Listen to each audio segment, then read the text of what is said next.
Hold on a second. You were a blue man? I was.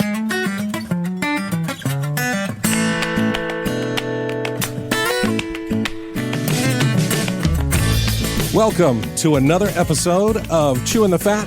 I am your host, Big Rob. Thank you so much for tuning in, downloading, following the podcast. I certainly do appreciate that. Thanks for the folks that have bought me a coffee at chewingthefatbr.com. Your support means the world to me, as well as the reviews and the 5-star ratings. They really help more people find the podcast, so I appreciate that, because when you find the podcast, you find amazing guests like the man I have in the studio with me right now. He is an actor, a dancer, a choreographer, a director. I don't want to go into his entire resume because we'll get into that here, but please welcome Scott Seidl. You just listed all the things I used to do. Oh.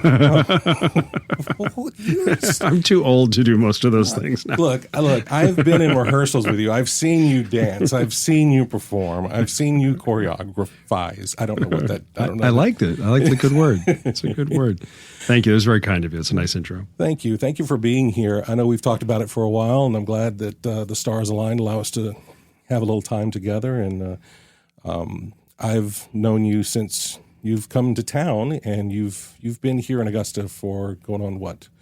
It's been 5 years and several weeks. Yeah, September 1st is always is my anniversary. It's okay. The official start date was September 1st. I finished a gig in Atlanta the last day of August. The next morning, drove to Augusta directly to an interview with Brad Means. Like, I drove into town and straight to the TV studio before anything else, and taped an interview with him that first day, and then headed to the gorgeous Augusta Players office at Sacred Heart Cultural Center. Yeah. So you came from Atlanta. What were you doing in Atlanta? We're going to work this backwards. Sure. So what were you doing in Atlanta? It was the last gig of a very busy summer. Going back a little bit further, I had interviewed for the Augusta Players job that I'm in now for about 10 months. It had started in October of 2016, and I obviously didn't, as I just mentioned, didn't start the job until September 1st of 2017. For lots of different reasons, it was a long process. And so I had to work. So I took a lot of gigs in between, and spent that summer in Montana and in Colorado and in Atlanta and in Nashville. I think I did 6 shows in 3 months. Wow.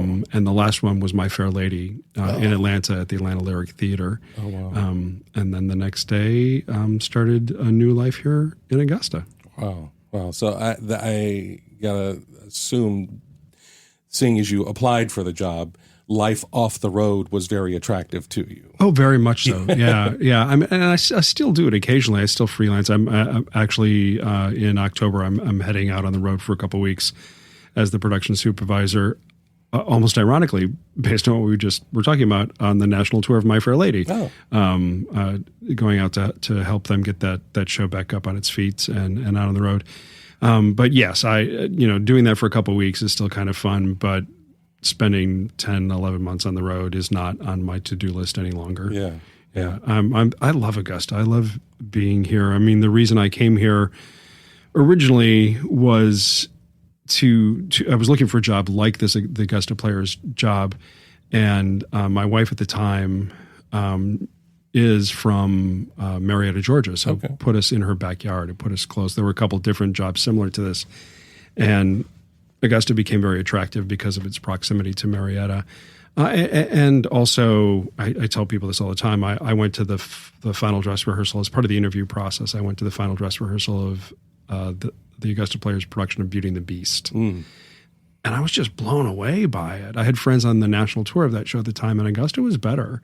Wow. Which has become kind of my mantra lately. Augusta is better in so many different ways with so many different things. And so that's really what pushed me over the edge, was sitting at that rehearsal and just being so impressed with what I saw. That's amazing. Yeah, it was great. Because you've had a long history of being in theater, right? I have. I did my first professional gig at age 13. Wow. as a drummer, but for a musical at that time. And I've been fortunate to work. I've only had one job, well, two jobs that were not in entertainment in some way or another. I spent, as a 16-year-old, I spent a year in fast food. And then as an 18-year-old, spent 1 week working at a pharmacy before a teaching gig came up at a music store to teach percussion. Oh, well, nice. But yeah, ever since then, I've just been so blessed to be in this industry nonstop. Yeah. So where are you from? Where are you born and raised?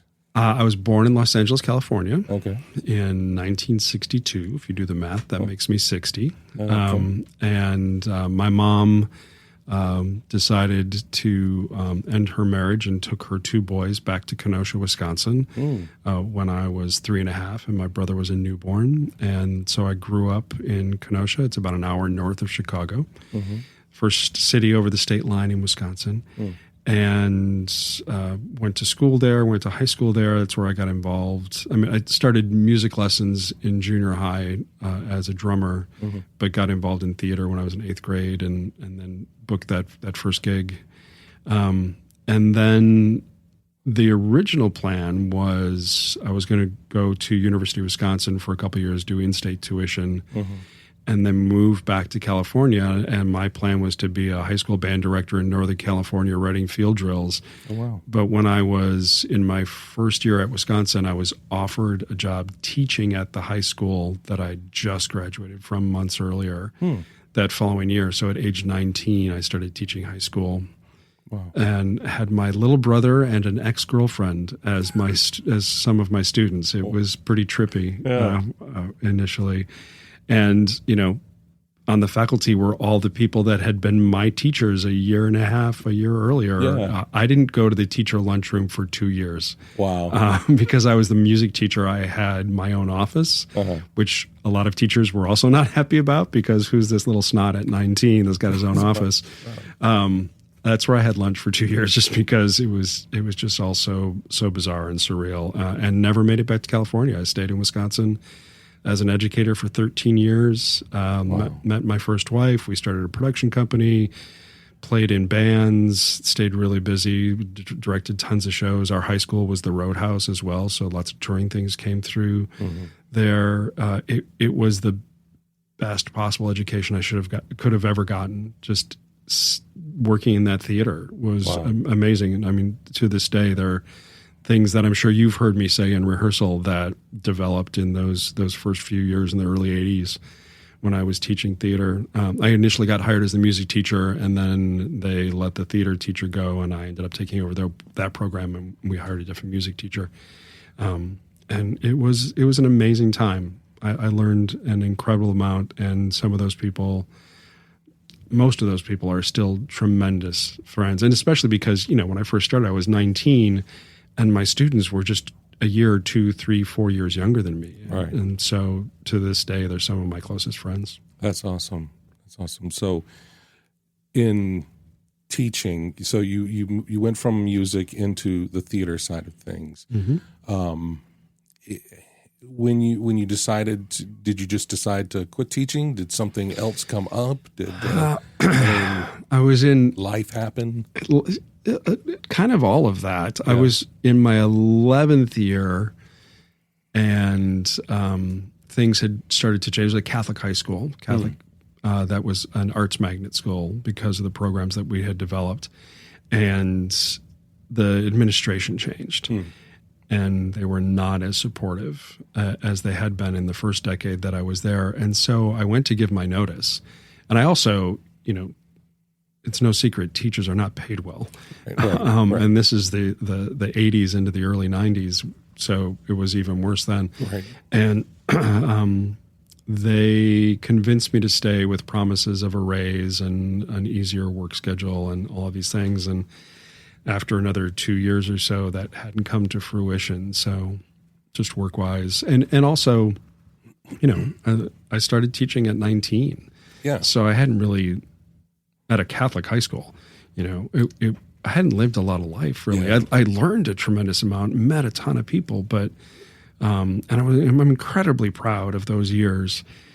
And as I've said a couple times now, it's just tremendous friends that came out of it. And to this day, Julianne, still Julianne Seidl, my first ex-wife, we're very close friends, and we still collaborate from a distance still occasionally. But I was getting to a what if place in my life. What if I had chosen a different path, and I'd gone from really focusing on music to 100% of my focus on theater. And so decided, I'd done a little summer stock in my early 20s, but just wondered what if. And so I started auditioning and booked a gig, booked 2 gigs that I had to make a choice. One of them was as an assistant stage manager with the Goodspeed Opera House in Connecticut. And one of them was as a performer in Branson, Missouri, in a musical theater review style show.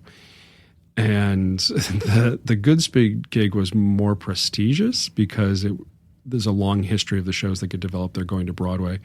But, I'm at this point getting into my mid-30s, and they were going to pay me $100. Well, wait, I negotiated it up because of my age to $200 a week plus housing, and I just couldn't afford to do that. And in Branson, it was 4 or 5 times that amount of money as a performer. And I went, I'm going to go do that, and I'm going to kind of do my 20s, but in my 30s. And I had a great time and spent the next decade working as an actor, singer, dancer, game show host, just having fun. It was awesome. And I feel like that was probably very much at the height of like Branson. It was, yes. Where Branson was, basically Vegas East, you know what I mean? It was without the gambling. Yes. Yeah. And only 3 bars in town at that time. It was pretty conservative at that particular point. But yeah, it was it was quite a culture shock a little bit. And the performers, because as you said, there were so many theaters, 20-some theaters in Branson at the time. And so all of the performers, we all gravitated towards each other because most of us were not from there. Right. But it was a great time. I did a couple musical theater reviews. I was the host of Dolly Parton's Dixie Stampede, hosted another country music review, did a saloon show, which is this great improv show. The schedule was brutal, so thank goodness it was so much fun. We did 6 shows a day, 6 days a week. Wow. I was doing 36 shows a week. Holy cow. Yeah. It's like 35 minutes long, but still. Yeah. Still, if you're giving 100% every one, that's 600% a day you're giving. Exactly. We laughed a lot, which is how you got through it, because it was just such a fun show. And met Nickelodeon contacts there because Nickelodeon had put a show into that city at the time, which is one of the next gigs that I ended up as a writer, director, producer for Nickelodeon shortly after that. Also booked my first national tour because of connections I made in Branson. It was just a fun time of life at that point, because I wasn't responsible for anyone other than myself at the time. And so it was probably had a little too much fun during those years. I've always said of myself, if I could, when they talk about it, if you could relive a part of your life, I personally would want my 30s back, because I feel like at that point you're at least mature enough to know better on certain things, but still the body doesn't creak and ache when you get up in the morning. When you start hitting 40, everything starts creaking and snapping and crackling and popping. And so, yeah. Just before I came over here to meet with you, was in rehearsal. We have a show called Pinocchio right now, which is our Art Reach production. So it's theater for young audiences. It's designed to entertain young people. And I was demonstrating something, and really all I was doing was walking, and it hurt just now. So yes, I empathize with that statement. Yeah. Do you have like a favorite role in that time in Branson that you just really loved it? Maybe it was something opposite of you. Maybe it was a villainous character, because I think of you as a very kind and compassionate person. Maybe that's the act. I don't know. I don't think it is. But I hope that I am the positive example of that you just mentioned. You are. I didn't play a lot of villains. You know, my type is what I call tall, dark, and boring. Being over 6 foot and darker coloring, you end up in a lot of quote unquote lead roles, which are very nice, but they're not much fun really. And so the roles that I got to play that were more enjoyable were against that type. Like I did a show called, like I mentioned, Dolly Parton's Dixie Stampede, hosting this huge rodeo show with 1,000 people in the audience every night. But I was the swing, so I got to play the host, which was, good evening, ladies and gentlemen, and welcome to Dixie. That forced radio sound. But I also got to play the comedian, which was so against type for me. And Tumbleweed was his name, and I'm trying to remember that character voice. Hi there, folks. How you doing today? That's Tumbleweed. It's amazing. Yeah, he was so much more fun to play than the host. The host got paid better, but right. And the same thing. I did some Nickelodeon shows when I was in Branson, and again played the game show host. But there was a sidekick who wore fake bifocals and had his baseball cap with the front bill flipped up and always getting into trouble kind of thing. There's so much. The sidekick, hands down, I would rather play the sidekick any day. Yeah. So those would be really enjoyable. There were a couple gigs too. I hosted as a last second replacement because someone got sick. I hosted this country music show that was 2 hours long and I had 2 days notice. Oh. And so that was really fun in a different way just because of the pressure of doing it. It literally had the script taped on the back of the set. So every time I walked off stage, I was trying to remember what came next. And then what was fun, because of my quirky background, like 2 weeks later, something happened with the drummer in that show. And so I was back at that show sitting in the drum seat with just, again, a day's notice to kind of learn it. So those are the things that are fun. Like the whole experience was great. I loved all those shows. Yeah. And so it's hard to pick one. But I loved that there was a tremendous amount of variety through it. That was great. That's really good. You said you went on to your first national tour out of that. What tour did you go on? So a show called American Rhapsody. It was during the centennial celebration of the Gershwin brothers, George and Ira Gershwin. And someone saw me, Matt Davenport Productions in Nashville, Tennessee, saw me in the Saloon Show. And that particular tour, the auditions were invitation only. And I was not on the list initially, but then he saw me in the Saloon Show where I played Bart, the saloon owner.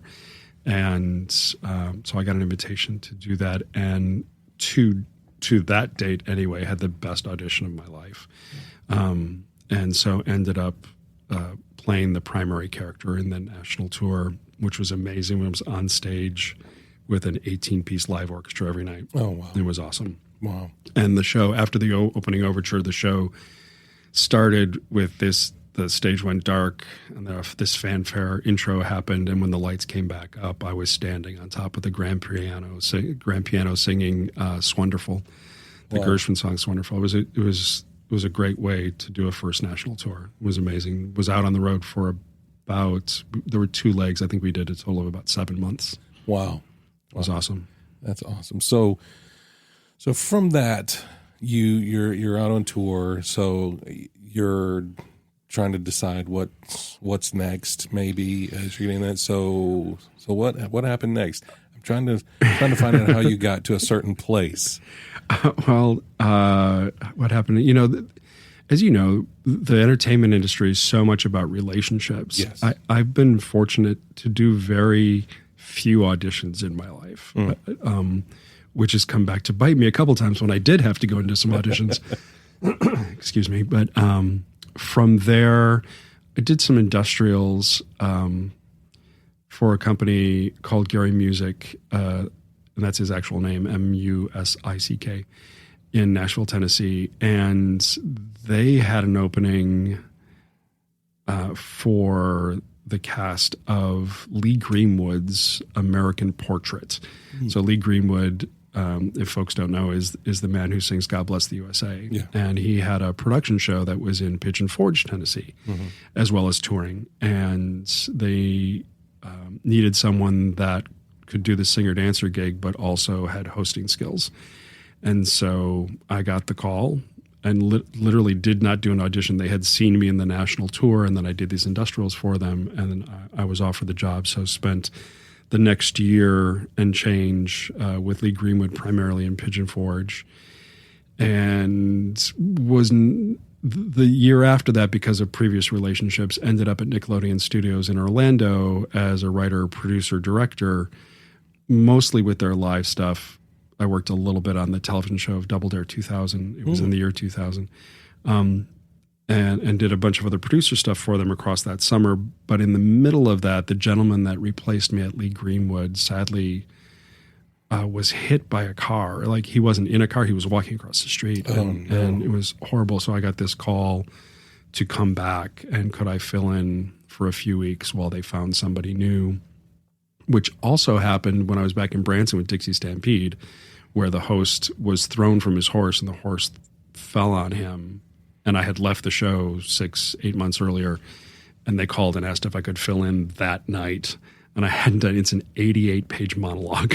Wow. And I hadn't done it in like 6 to 8 months, something like that.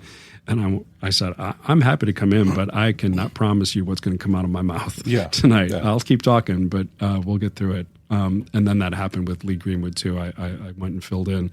Nickelodeon was very kind to let me out for a few weeks. I can't remember. So that led to... I was already contracted when I took the Nickelodeon gig to do another national tour with Matt Davenport Productions called Birth of the Beat. And the company that co-produced that, which at the time was Columbia Artists, had an opening for someone with an eclectic skill set to work in creating product for their roster. And it's it was going to be in New York, and kind of moving back to the other side of the table again, from performing back to the creative side. And at this point, I guess I'm in my late 30s, maybe. And money, the older you get, the more important money becomes. Yeah. Yes. And so decided to pursue that. Plus, it was a full-time job in New York City. Yeah. And so went for it. And then as I took that job, their booking and contracting person left the company, and they said, will you do this job for 6 months while we find the right person for it? And it just got weird. 4 months into that, they said, we're moving the company from New York to Charlotte, North Carolina. Do you want to come with us? And I thought, yeah, I like this job and I like the money I'm getting paid, so sure. I moved to Charlotte, and then found out that the reason they moved the company to Charlotte is because the owner was under investigation by the grand jury of New York for embezzlement. And so, and we represented all these artists that weren't getting paid all of a sudden. Yikes. It was messy. And so kind of behind the scenes, me and one other employee were working on behalf of the artists to make sure that they were getting taken care of. So I was, quote unquote, laid off, and needed a gig. And again, it boiled down to two things, one that was performing and one that was managing. I was offered a gig back in Branson in a really souped up version of Joseph, the Amazing Technicolor Dreamcoat, playing the oldest brother. And understudying Joseph, which I thought was hilarious because I was way too old at that point to be playing Joseph. It's makeup. It's all makeup. Yeah. Just lighting, smoke and mirrors. That's right. Just draw on the abs. Yeah. And a former high school student of mine was on the national tour of the musical Grease, starring Frankie Avalon still as Teen Angel. And he was the front of house sound guy. He said, secretly, we're about to fire the stage manager, the production stage manager. You'd be great at it. I know you need a gig. But to do it, you'd have to come out as the assistant sound engineer, secretly learn the show in the shadows, and then when they let this person go, you'll step in literally the next day. And the money difference was exceptional. which is this theme that we can talk about later. But and so I went and did that and spent the next 3 years on the road. I really, really hate the song "We Go Together" because it's in the show. Yeah, it's in the show like 4 times, and we used it for sound check. So my least favorite piece of musical theater music. And again, met great friends and people that I was really close to. But then, sorry, I'm trying to rush through the resume. No, it's fine. Look, your life is fascinating because all of this has happened in the span of 10, 12 years. So I mean, it's a lot. You've lived a lot of life. That part of you that said, I didn't really live a whole lot of life in my 20s because I was teaching. You made up fast ground. I did. I also in my 20s didn't drink at all. I also made up for that in my 30s. Okay. But I was the company Phoenix Productions that produced the Grease tour. The tour was coming to its close finally after 3 years, and they offered me a gig as a producer on Fame the Musical in Asia. It's going to be a tour across Korea and China, and that it was a great opportunity. And so I said yes, but I was going to have 6 dark months between the end of the Grease tour and taking over this thing in Asia. So a buddy of mine, I remember it vividly. I was walking across the street, and we were in Myrtle Beach on tour, Myrtle Beach, South Carolina. I was walking across the street to go have lunch with the girl I was dating and her mom, who happened to be visiting. And my phone rang, and it was my buddy Bjorn Wendlandt, who at the time worked for Live Nation. And he said, "Hey, I know you're looking for a gig. We need tour accountants to go out on these rock and roll and country music tours." And I said, "I know absolutely nothing about that." He said, "It's easy. We'll fly you out to Beverly Hills. We'll teach you across 2 weeks what you need to do, and we'll send you out on the road." Okay. I mean, sure. I got to fill 5-6 months. Sure. Yeah. So I went to Beverly Hills after the Grease tour was over, did that. And I have to be careful because I signed an NDA, but most how of it, long ago? Yeah, it was over a decade. What's the yeah. And the first tour I was assigned to was something called Video Games Live, which is this huge orchestra show, which was really cool. It opened at the Hollywood Bowl and closed the next day. Oh, wow. They decided it was just way too expensive. And since then, it's been retooled. And I was about to say, I think I've seen that show. Yeah. Or some form of it or whatever. Yeah, it's still out there, and the people at the helm of it are really cool. But they put all this money into me, training me. So because I was about 40 then, I guess, because of my age and experience, I became the fixer accountant. So, and what that meant was if somebody was falling behind in their paperwork, because the paperwork for that gig is oppressive, it's on a nightly basis, the size of like a stack of paperwork that's like 5 encyclopedias big. It's just tremendous. And so I would get flown out to whatever tour needed help. And the woman that trained me, she was out touring with the Aerosmith tour. And so I got a phone call from her asking me if I could come out and help her catch up on paperwork. Well, I get out there and find out the reason she's fallen behind in her paperwork is because she's secretly dating Steven Tyler. At the time. He's single. It's not like a big deal, but it's a bit of a conflict of interest because Live Nation is the promoter and Steven's obviously the artist. Right. And so I go out there and she decides that I'm so helpful that she's going to keep me there. And essentially I'm going to do her job so that she can have fun. So that happens. And then the accountant for Aerosmith is so happy with the job that I'm doing. He says, "Do you want to come work for the band? Like, we'll leave Live Nation and come work for us directly as an assistant accountant." I thought, I know nothing about accounting, and all of a sudden I've got 2 jobs within a matter of months. Wow. And so, and it was a long-term gig. Mm-hmm. So I called Phoenix Productions because I'm supposed to head to Asia in a couple months for them. And the two owners are about my age as well. And so we were both young, we were all young teens when Aerosmith hit in the 70s. And I said, I have this opportunity. And I remember Michael McFadden's quote to this day, quote unquote, he said, "Dude, it's Aerosmith. You got to go do that." He said, "We'll be here if you ever end up leaving." Yeah. So I did that. I went and became an accountant for Aerosmith. And I'm like, I don't know, 6 weeks into that, maybe less, 4 or 5 weeks into that. And we're on a layoff where we're not on the road for a week. And I go to visit my buddy Bjorn that got me the accountant job to begin with. And I'm hanging out at his place in West Hollywood. And my phone rings and it's unlisted. Mm-hmm. I don't know about you, but I typically don't answer unlisted numbers, right? Yeah. So I didn't answer. And a voicemail pops up. And I listen to it and it's Scott, this is Steven Tyler.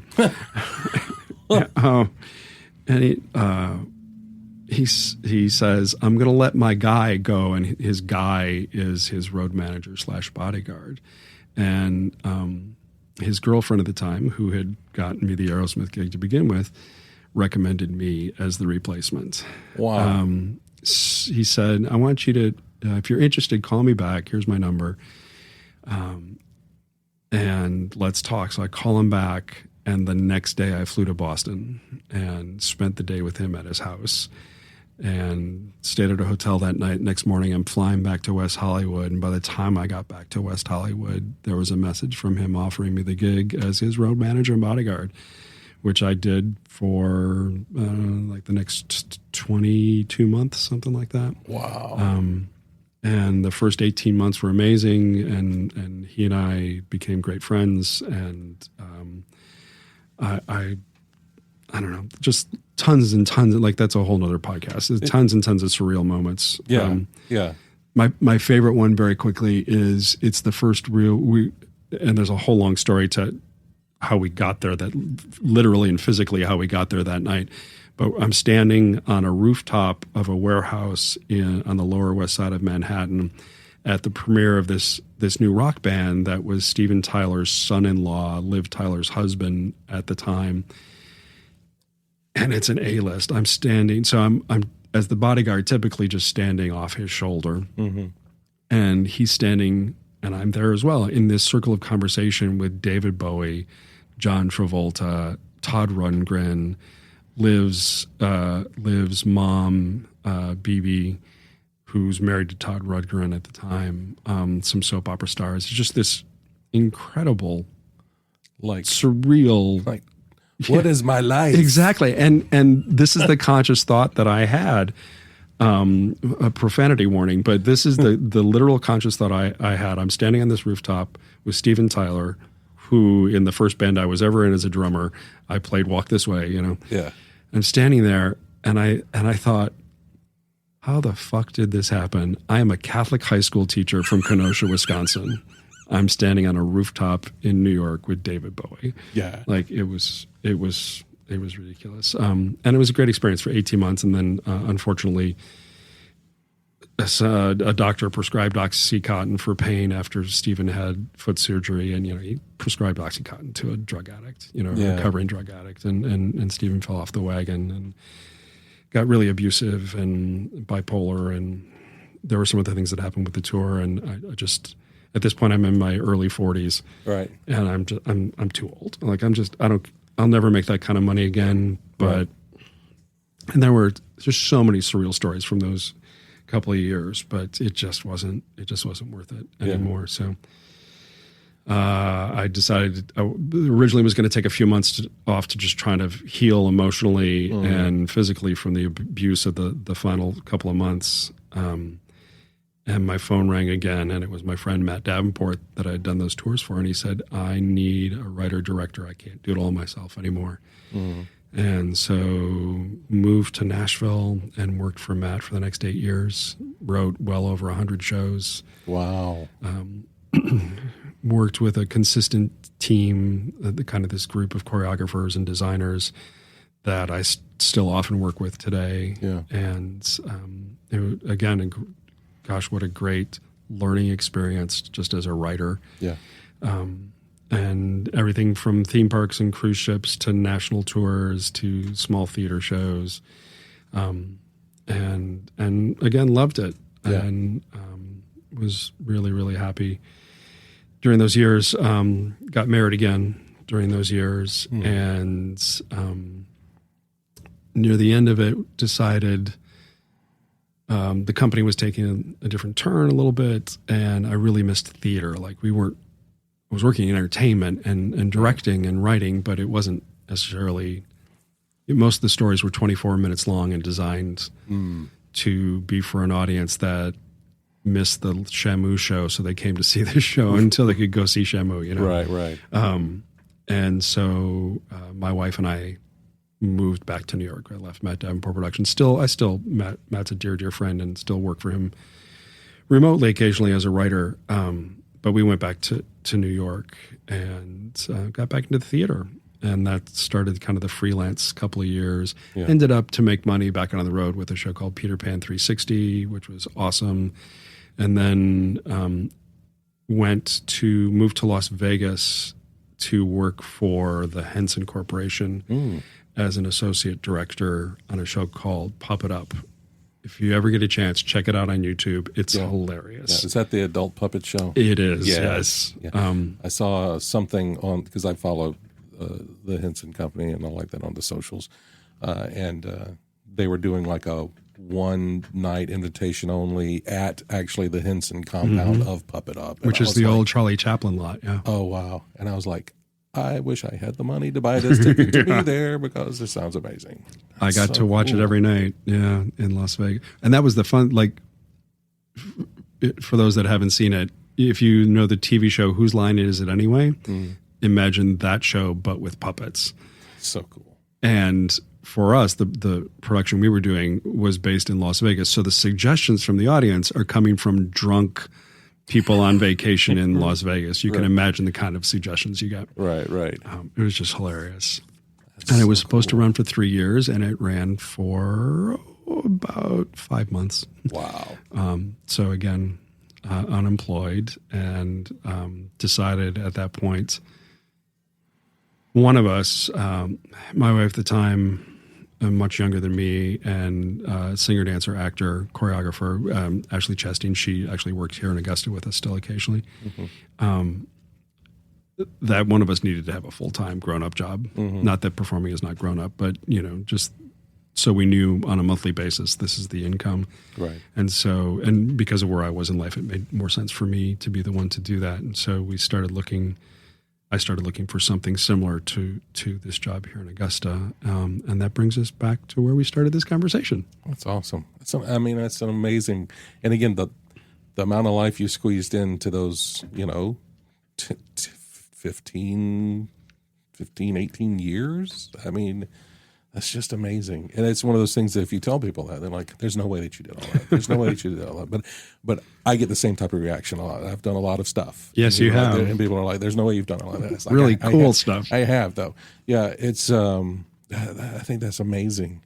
And now that you're here and you're 5 years in, 5 years in a month or so, in Augusta, you say you love this town. I believe you love this town. What's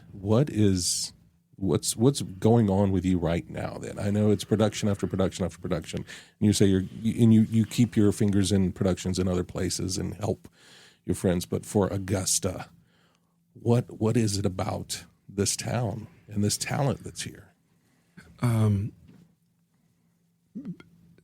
This relates. One of the things I skipped over on the resume is when I was back in Kenosha as an educator, I was also the minister at my church. And so it was a Catholic church, as was the high school that I taught at. And the reason I stopped it was because I started questioning my faith, and I thought, at least how Catholicism practiced the faith. And I thought I shouldn't be leading these kids if I'm not believing what it is I'm supposed to be teaching. But the concept of helping people and teaching is really important to me in my life in general. And then also between making the decision, as we kind of talked about at the beginning, to come to Augusta and actually coming here, there was a lot of freelance stuff that happened in there as well, including one of the gigs that I have consistently gone to even while I've been here in Big Fork, Montana, at the Big Fork Summer Playhouse. But what I love about Augusta is being here at a time, and maybe this has been going on long before I got here, I don't know, but being here at a time when I think Augusta is trying to figure out what it is again. And that's exciting. I think, we keep hearing cyber is coming to town. I've been hearing that it was one of the selling points actually when the board of directors was trying to convince me to take the job. And that there's a lot of, I think, good growth on the horizon. And so it's exciting to be here. I know that's also true of the Augusta Players as an organization. We are on the cusp of some exceptionally exciting things that I unfortunately can't talk about publicly yet, but just some tremendous things. And so that is just really attractive and makes me happy to be a part of that. And then also, when I arrived, and I think you know this, when I arrived, Dirk and Paula Meyer, Dirk is the music director of the Augusta Symphony, arrived like 2 weeks after I did. And Russell Joe Brown came back to Augusta within a couple months. And Roy Lewis became the artistic director of the Augusta Junior Players just before I got here. And Jeannie Butler became the office administrator just a couple months before I got here. And so there was this influx of different energy. I, at least what I'm told is pre that year or those years, there are amazing arts organizations in this community, but they tended to hold things very, very close. Yes. And wanted to make sure that they protected their organizations. And there is something to be said for that. But most of us that have come to town in the past 5 years don't think that way. Yeah. And we, like, I'm dear friends with Dirk Meyer and with Chris Bailey at Le Chat, and obviously with Roy and Jeannie and a handful of other artists that I may not be as close with, but I love going. Like later today, I'm going to go see a show in Aiken after you and I chat. I want us all to succeed, and it feels like Augusta is the right size with the right group of people to do something really cool. As a community, as an arts community. It's going to take time. I think we're all trying to figure out how to get the city itself on board with that mindset. Yes.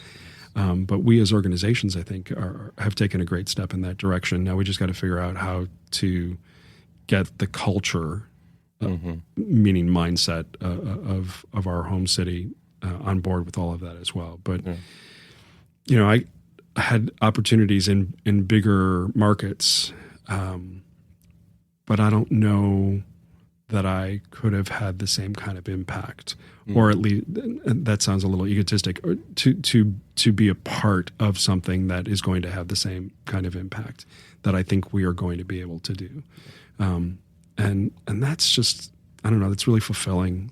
I feel, going back to what I was saying, is being a minister, like being to make a difference in a positive way is really important to me. I'm never going to be rich. I left that behind when I left Aerosmith. But there's a great story about my final Christmas bonus, but that's for some other time. But you're right here in front of the microphone now. We were sitting in West Hollywood. There's this great rock and roll hotel in West Hollywood that's literally buried in a neighborhood that you would never know is there. But we had a butler, and I had he was so supportive of me in a really hard time. And I had confided in him that I was not going to renew my contract. I had made my decision to leave the organization. And he said to me, I just heard what they're going to give you for a Christmas bonus. Wait until after the first of the year.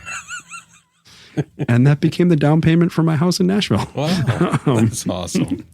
But anyway, just making a difference is important to me. And so... And I really think you have, because I was here prior to you, and the arts groups here were very siloed. They were very, and as a performer, I'm like looking at these other groups, like, when we need dancers, why don't we approach the ballet? Why don't we approach the symphony when we need people in the pit? Why don't we, they're artists as well. Why can't we all play in the same sandbox? Right. I love that phrase. But that was verboten. You just you leave these are those groups. We're our group. That's it. We'll figure it out. But I love that now it's becoming more of an arts community, and you can reach out to a master prop maker, set builder like Chris Bailey to get some help with stuff. You can reach out to these other groups to get help to come together with things, and I think that enriches each organization so much more. You kind of become you're more than the sum of the parts when you open yourself up to that stuff, and I think you're very integral in that. I remember one of the, of course, 2 years or the blip, it's gone, but like I remember seeing. I love that you call it the blip. Yeah. That's great.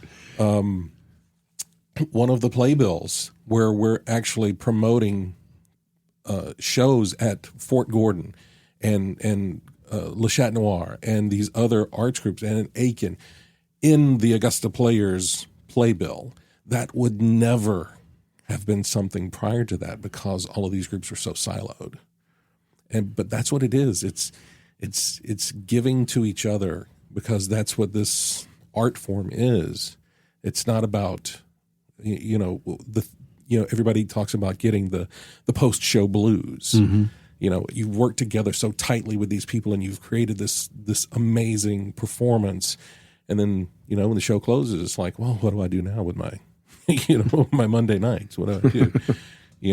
But when you've got a family, a greater family outside of just your show family that still has that type of camaraderie and still has that type of support, to me, it lessens those post-show blues some, because now you have another group that you can go talk to. You have another group of friends, or you can, when you get together, you can all commiserate around the same, lighting problems. It's, tech week, and the first day is lighting, and having to stand there and wait for them to focus lights or whatever.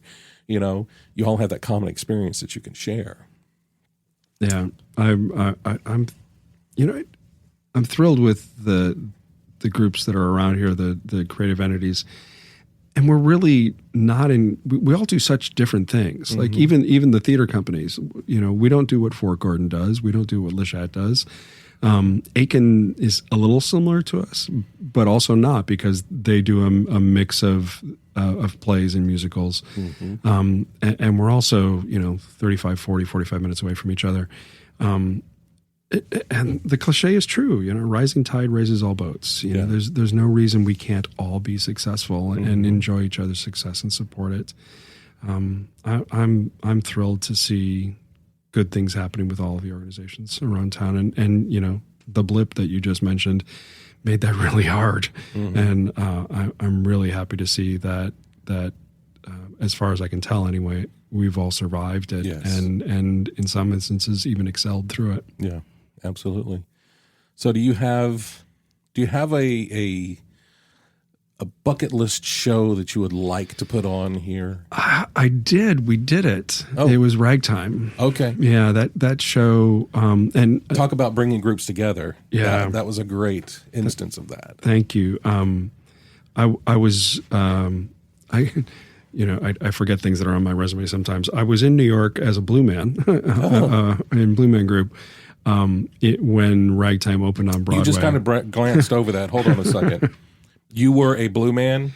I was for a very short while. It was not a good fit. It was mutually decided. And Blue Man Group is an amazing organization with an incredible show / series of shows now all over the world. But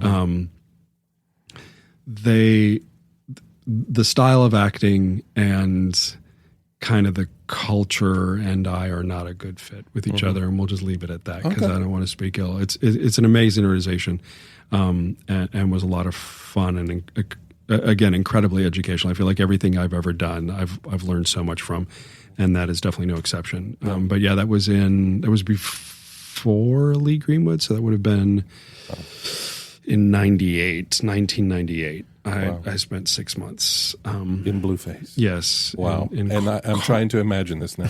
Cobalt blue, to be specific. Wow.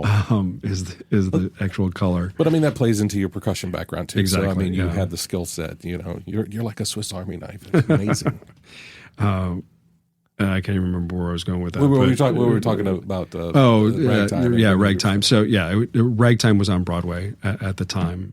Had just opened and I was fortunate to see the original Broadway cast and just got to intermission of that show and couldn't move. I was so overwhelmed by what I had just witnessed in the theater that I was just literally stunned where I couldn't move.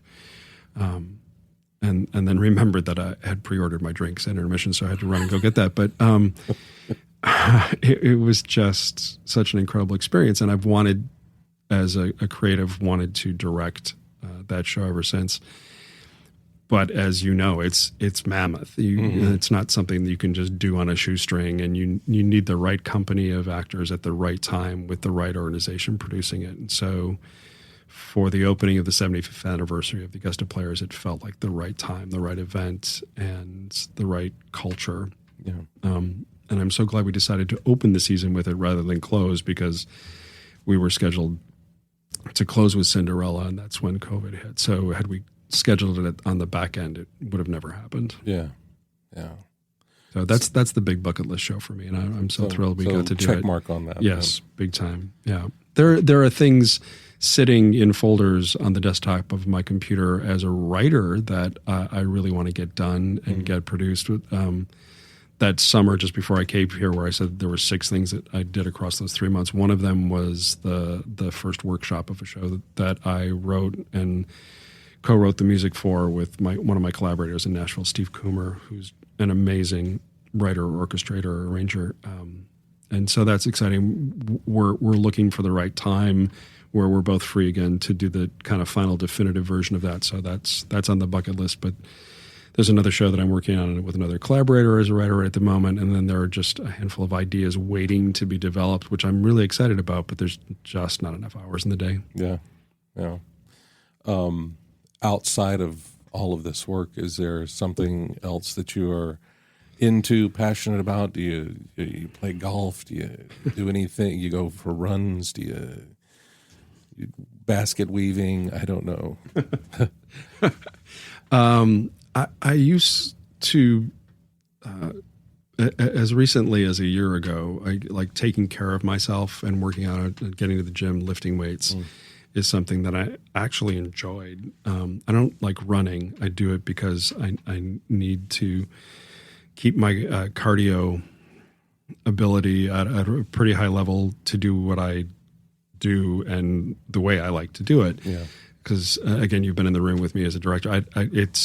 I don't like sitting in a chair. I like to be on my feet when I'm working that way, and I have to stay healthy to do that. And I guess a lot of folks don't know this. In the middle of last season, I ended up having to have open heart surgery. Wow.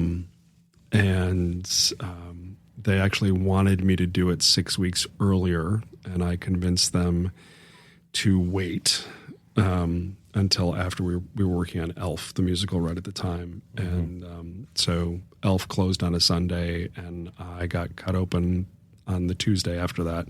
Wow. So that has kind of slowed all of that down. My stamina isn't quite where it's been, and I haven't gotten back to the gym the way I would like to. So that's the big thing for me. Writing is kind of that outlet for me because you can write anytime, anywhere, at any hour. If I have an idea at 4 a.m., I actually wrote probably the best show that I wrote for Matt Davenport was an idea that I had at 3:00 in the morning when I was in Nashville, and got up and walked to my dining room table and spent the next 5 hours writing a show, and went to the boss later that morning and said, "Hey, let's do this." Mm-hmm. And we did, and it ran for 5 years, including on tour for a couple of years. And so writing is definitely that for me, because you can do it anywhere. Okay. Can you share the name of that show? That show's it was a show called Tap. It was a tap dance show, okay. And then later Tap, the show, on tour. And it played for 3 years at Hershey Park in Hershey, Pennsylvania, in its 30-minute version, and then we expanded it to 90 minutes plus an intermission, and it spent 2 years on the road touring. That's so cool. Had merchandise and all that fun stuff. That's so cool. Yeah, I was really, really proud of that show. And those dancers in that show and singers as well, again, are some of my closest friends to this day, because there are a handful of them that did all 5 years of the run of the show. So we spent a lot of time together. That's awesome. Yeah. That's awesome. So what's bringing you joy then right now, Scott? It's been a tough year. A little over a year ago, my mom passed away, and had a 2-year battle with a lot of mental health issues. She had a massive stroke and never really recovered from it. And my brother, who is one of, if not my best friend, carried the brunt of that because of his proximity. She was in Arizona. He lives in California. Easier for him to get there. And then, 5-6 months after that, open heart surgery for me. And then just a few weeks ago, my father passed away. And for most of my life, my father and his 2 sons have been estranged, but he made a real effort the past handful of years to reconnect. So that's been really tough. We've just, as a little tiny family, have gone through a lot. I tend to not always make the best relationship choices and decisions. And so I've made some mistakes there, which have made things difficult. Honestly, I've said this a lot in rehearsal. Most of the joy that I've had, if you can't be with your family in moments of trial where you are tested emotionally and mentally, or life is throwing you difficulties, if you can't be with your family, the best people to be with are theater people, because they are compassionate and empathetic. You have to be in order to do what we do as theater folks. And so, when my mom passed away, I was in Big Fork with the cast of Jersey Boys, and they were so incredibly supportive. As I went through heart surgery, I was with the cast of Elf and the cast of Something Rotten on the back end as I was recovering, and Cinderella again later in the spring, and even right now with The Music Man, which we're rehearsing right at the moment, because I'm still not 100%. It's just, they're just the best people to be with. So, and I've said this in rehearsal many times, the best part of my day is often going into rehearsal. It's really, really wonderful. And I've been fortunate in terms of relationships to be with folks who are amazingly supportive, more so than I deserve typically. So that would, if forced to give an answer, it would be being in rehearsal. That's the most joy for me right at the moment. Also, I'm definitely 100% a workaholic. And the excitement that I see on the horizon for the Augusta Players as an organization is really thrilling. And that drives me. That gets me turned on big time right at the moment.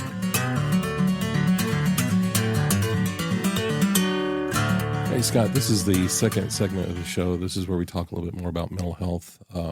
I believe that everybody goes through those kind of down days, whether it be diagnosed anxiety or depression, or it's just a day you just feel the weight of the world and you don't want to get out of bed. And I think everybody goes through that. So the more we talk about it, the more we can feel together in this and not alone, because I think that's the thief of joy, is that lie that you're alone in this. And the more we can talk about it, the more people can realize that they are not alone. So for you, How do you keep the darkness at bay? I don't know that I keep it at bay. I think I don't think about it much. And so as you ask the question, I have to really think about what the definition of darkness is for me. I experience a lot of imposter syndrome. As we've discussed, I've been so blessed to do fun, crazy, cool things, but I always feel like I'm lying when I'm in those situations and somehow faking it to get through it. And so I worry a lot about letting people down because I feel like I'm faking it. Even I've been directing musicals. I started working as a drummer, but I think I directed my first show in 1978. And it's obviously 2022. That's a lot of years. But I still feel like I'm faking it. And don't really know what I'm doing sometimes. There are other moments too where I see work or even something that I've done and feel like, well, I guess I do know what I'm doing. Yeah. But that weighs on me a great deal, and I guess I combat that by doing more homework and working harder and doing more research. But I also don't know that is answering your question as much. That feels a little superficial. But that is something that weighs on me a great deal. I'm doing a side gig right at the moment as the production supervisor for the national tour of My Fair Lady, and part of my job is to help train the management team that's going out on that show. And interestingly, the production stage manager wrote me last night and said, quote unquote, "I often feel like I have imposter syndrome." And I went, "I got you, girl. I know exactly what you're talking about." So we had a nice conversation to help her get through that. And maybe sometimes I need to take my own advice. Yeah. I grew up without a father. I was raised by my mom and my brother and I should say were raised by my mom and my grandmother. And there are some great pluses to that. I feel like how my brother Paul and I interact with women is a way that I'm really proud of for the most part, because we were raised by two women, and then also my aunt was there quite a bit. But the reason for my mom leaving my dad, I don't know how much is hereditary or experience, but my brother and I definitely have some traits of our father, who, as I just mentioned, recently passed away, that are not necessarily good ones. And they're different for both of us, for he and I. I spent a lot of time in relationships that how I handled them, I'm not necessarily always proud of. And I'm not talking like if I am in a relationship with someone, when I am present with someone, I want to treat them incredibly well. So I'm not talking about like I'm not abusive by any means. Right. But I just have not always been necessarily proud of my choices, and so I wrestle with that. And in the years from my second marriage on, especially, I'm very proud of how the progress that I've made there, and how committed I've been to the people that I've been with. But that was not always the case, and so that weighs on me a lot. I mentioned earlier that I was a Catholic minister, and one of the reasons I left was because of a question of faith and whether I had it or not. And in those moments when I feel strong in my beliefs, I'm like, "You are going to hell, Scott, for some of the things that you've done, or the choices you've made." And I don't believe that to be true, but that thought crosses my mind. I'm kind of rambling a little bit in answering that question as I just kind of explore my own psyche. That's okay. That's okay. Because, it's interesting when you talk about having imposter syndrome. I think everybody has that, especially in this type of industry where you're in some sort of entertainment or something like that. But I mean, even when we're talking about the question of faith, that can be a type of imposter syndrome. Mm-hmm. I mean, really, that am I the right person to be telling these people this particular thing? And the other end of imposter syndrome is, an inflated ego that I think is also not healthy. It's this weird thing, and especially in entertainment, you have to have a certain amount of ego to be able to get out there and perform and do what you need to do to pour yourself into this role or direct people or whatever. Yeah. But yet, while you're doing it, there's that voice in the back of your head going, you don't belong here. You don't deserve to be doing the things you're doing. You don't deserve to be, saying these lines. No, everyone's laughing at you or whatever, and being able to combat that in a healthy way is hard. It's very hard. And I think that's where, like, talking to people, having that family, especially in the theater family, for that support, that, we're often very honest with each other in those rehearsals and in those, times that we're together. And when you mess up, someone lets you know you mess up. But when you do great, they let you know you do great as well. And you have to be able to take that in, that they're being honest with you. There's no reason that they would lie to you about something like that. And to be able to take it in and accept yourself enough that, okay, if they're saying this, it must be true. How can I let that be like, a salve to help me through this imposter syndrome that I'm going through right now? I agree. Yeah. Theater is great therapy. Yeah. And theater people are great therapists. Yeah. I would agree with you. Another thing that just struck me too, and I've talked about it with a handful of folks recently.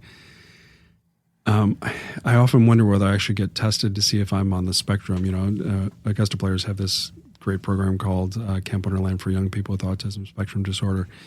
And so I think about that life challenge that lots of folks have to deal with, because I am so obsessed with numbers and mostly time.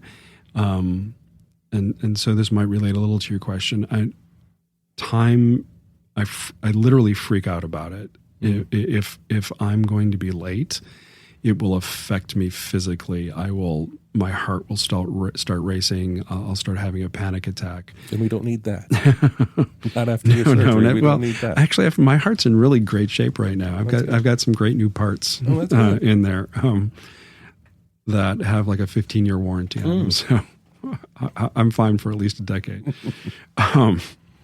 But that's a really big deal in my life, to the point where it has negatively affected some relationships, and I just mean romantic relationships, like business relationships, and those types of things. Like time, I get stuck at a red light, and I have to count in my head just to distract myself from the red lights, because I will start to freak out about, this is taking too long and I'm going to be late and I'm wasting time. And as a result, I'm wasting somebody's other time, someone else's time, because I'm expected somewhere. Again, using rehearsal as our mutual example that we've shared together. If I'm in rehearsal and I've called somebody and I don't really use them very much during that rehearsal, I panic about that. I feel so bad about having wasted their time. I often think I should probably see if this has a diagnosis because of how it affects me physically. But in general, after my first divorce, we agreed to separately, it was kind of we did a do-it-yourself divorce, and we were very supportive of each other, and we're still friends to this day. But part of our agreement was that we would both seek therapy for some of the things that had been a challenge. And the therapist that I went to said, you don't need to come back. You're fine. I feel like that's bad advice as a therapist. This was after like 6 sessions or something like that. It wasn't the first day, but and I'm oversimplifying it a touch, but essentially, there isn't a lot that gets me down, but I'm also, like I said, a workaholic, and so I don't leave a lot of space. Which may be the issue. Who knows? Which is not necessarily a bad thing. And I will say that I've said it several times. Being able to focus on something else can keep you out of dark places. Whether it's to the extreme of being a workaholic, but that also depends on how badly that darkness and that weight may be coming for you, and you just need to pour yourself into something else. So I don't necessarily think it's a bad thing to have focus on something different. You talk about the red light. You've got to focus on just counting as opposed to the perception of how long this light is staying red. I mean, those are ways that you're helping to keep yourself, accountable to yourself in a positive way. I feel like that's in a positive way. I hope so. I've spent a long time, even back to my teaching years, about trying to keep a positive attitude about most things. One of the do you say mantra or mantra? Which do you say? I say mantra usually. Yeah. One of my mantras in those years and still to this day is that, whatever situation you're in, you might as well make the best of it, because the alternative is not very attractive, even though most times most people choose the alternative. Or quite often anyway. And so I try to do that to figure out a way to take a moment and make it positive. Varying levels of success, but at least there's an attempt made there, to try and do that. And I think that ties into, as I get older, I am much more, when you talk about time, I'm much more cognizant of time, and that it is a non-renewable resource. Time spent is spent, and there's nothing you can do to get any more of it. So why not do something positive for you, for someone else, in the time that you have while you're in it? Because we don't know when that last moment is. So make the most of it while you can. I think that's a decent way to live life. I want to go back through this conversation and transcribe. You've had so many great quotes, Rob, during our conversation, so many great little nuggets that should be on T-shirts.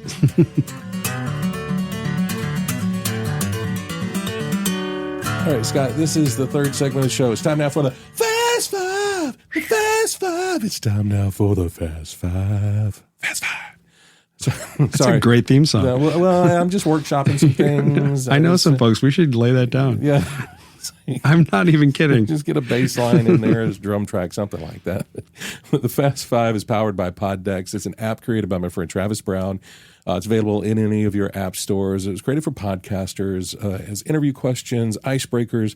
There are physical decks as well, which are great if you ever have to, go to a board meeting and you want to lighten the mood, maybe ask some crazy icebreaker questions. As a matter of fact, if you go to chewinthefatbr.com/poddex and use the promo code CHEW, you get 10% off your physical decks. But we are going to use the app today. No wrong answers. Just the first thing that comes to the top of your head. You ready? I am ready. Here we go. Question number 1. Would you rather have your toilet overflow every time you flush it, or your refrigerator smell like rotting fish every time you open it? I'm going to choose the toilet. Yeah. Yeah. Yeah. Rotting fish, and I do not. Fish and I, in general, don't get along. Okay. I get violently ill every time I eat fish. Yeah. Yeah. Except for sushi. How weird is that? That is odd. Yeah. That is odd. Maybe it's a higher grade of fish. I don't know. Because it has to be a higher grade for sushi. Perhaps. It's always also slathered in wasabi. Ah. So So maybe you've just killed your taste buds, so you don't even realize that it's fish. But I'll go with the toilet. Yeah. Because I feel like you could clean that up a little better. Yeah. I mean, there's probably like not enough air, because you don't want the smell of rotting fish and like, apple blossoms or something like that from spraying something in the air. That's a good one. All right, question number 2. Sweet or salty? Oh, man. It's a classic question. Yeah, salty. I'm going to go with salty, but honestly, only because I have to. I want both of them. I want both of those things, but I'll choose salty. Okay. I asked this question in a previous episode, and it was like, I think one of my favorite snacks is both.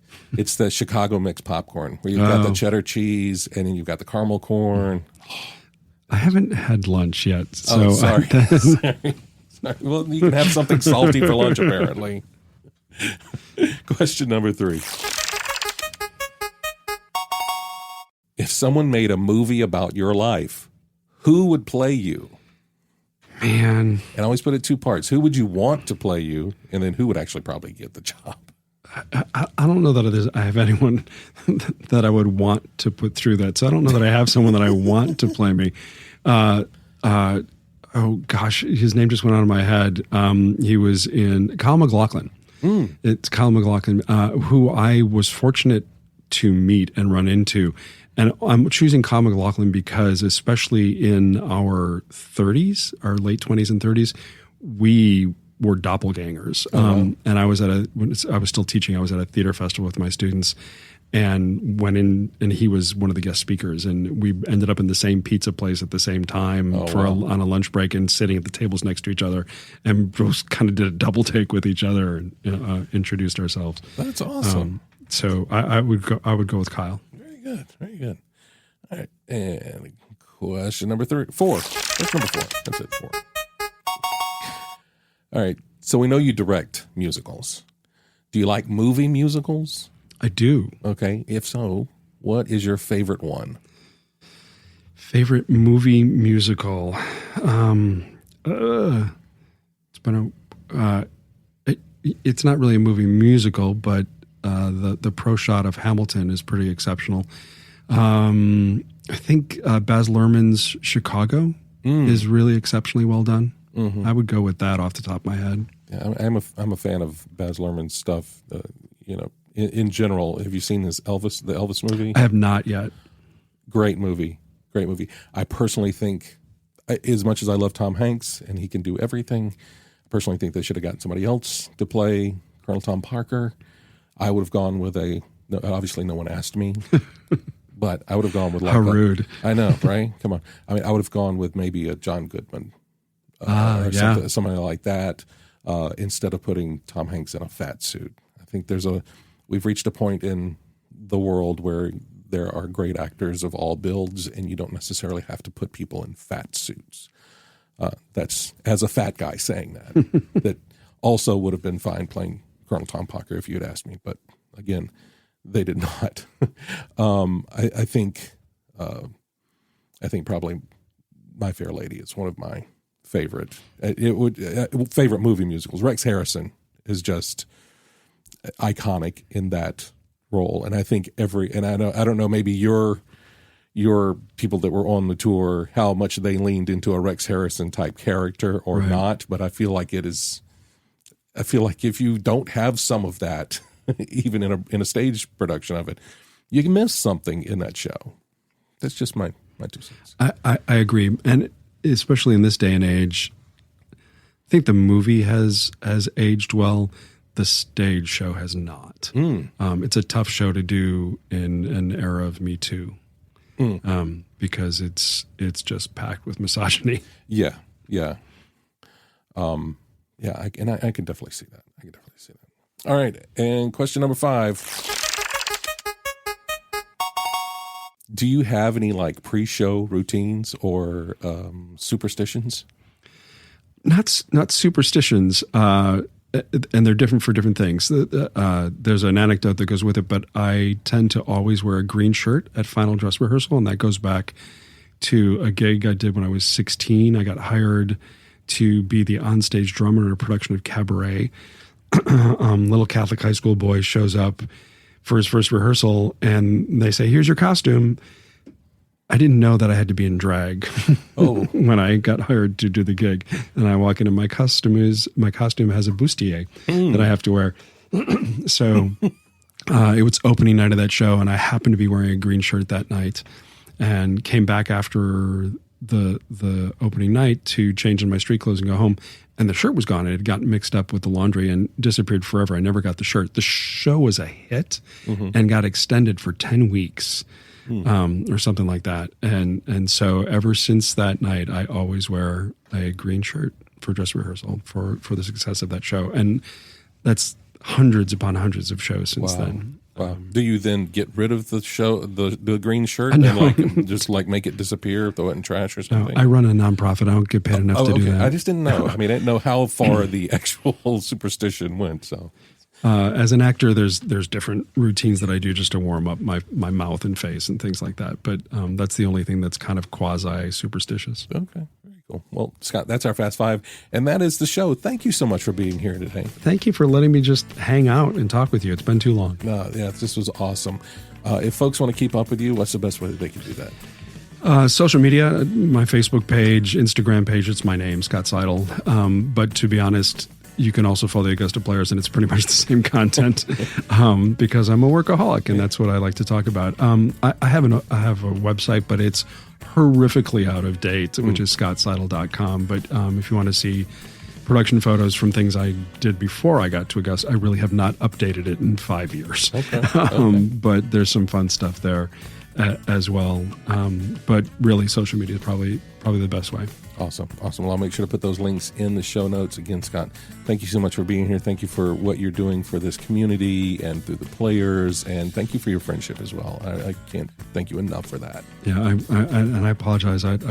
We need to have breakfast again soon. Absolutely. We'll do that. We'll do that. And if you would like to support this podcast, I'd appreciate it if you buy me a coffee at chewingthefatbr.com. But until next time, I look forward to when we have a chance to sit a spell and chew the fat.